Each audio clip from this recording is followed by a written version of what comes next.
This is the National Video Journalist Network.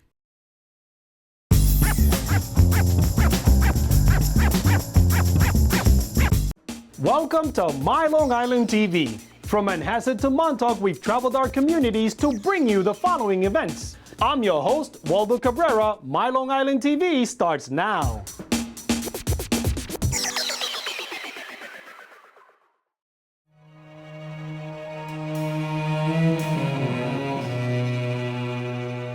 We're at Haven Gallery, located in Northport in the Village, and we have Nicolas Bruno's solo show Between Realms up on exhibit opening tonight.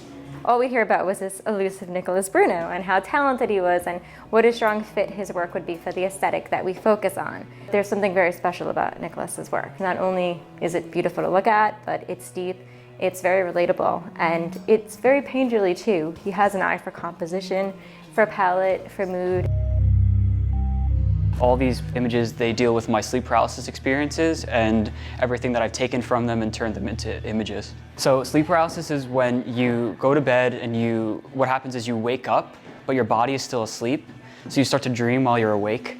And what happens is you start to freak out, you feel very, very tense because you're trying to move, and that triggers like a nightmarish sort of thing to happen with the dreams that you're experiencing while you're awake. I thought I was possessed by demons or something was haunting my house. I didn't want to tell anybody, but once I started telling people that I'm close with, other than my parents, like my girlfriend or my art teacher who's really kind of my support system, Mr. Mad Eunice, he told me to start keeping a dream journal of all the things that happened to me, and so I can analyze everything. So what I started doing was keeping that journal, and once I filled it up completely, I noticed I have a whole premise for the body of work that I could create. It really kind of gave me a path. I was lost at a point where I wouldn't sleep for 2 days at a time. I'd be terrified to go to sleep, and once I finally got into this rhythm of drawing, sketching out what's happening in the dreams and kind of turning them into positive artworks, it just gave me kind of like a goal in life to continue and create artwork and explore the world of art and also get my message across to all the people who experience it as well. So what I'll do is I'll look at my dream notebook and I'll sketch a finalized piece based upon either one or multiple dreams.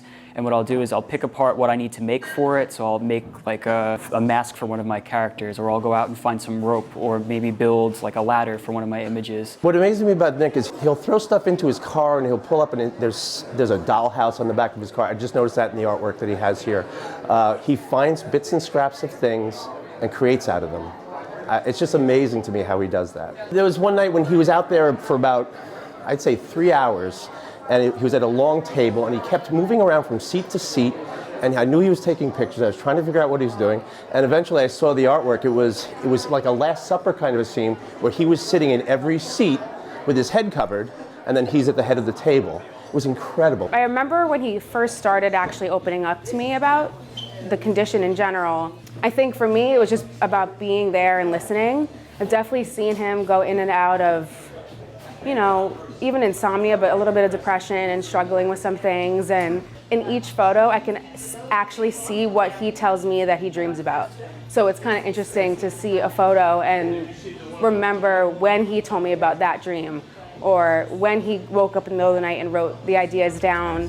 I hope people become intrigued by the work itself and also being more intrigued about the sleep condition itself too, because I want people to bring awareness to it. I want more people to know what's going on, because I know so many people who have reached out to me have said that I never knew what this was until I saw your work and was able to research it. So it's important for me to get those people who need that message out there. Upon first glance, one might think that this body of work is very dark. But the more you look, the more hope and optimism I think you see.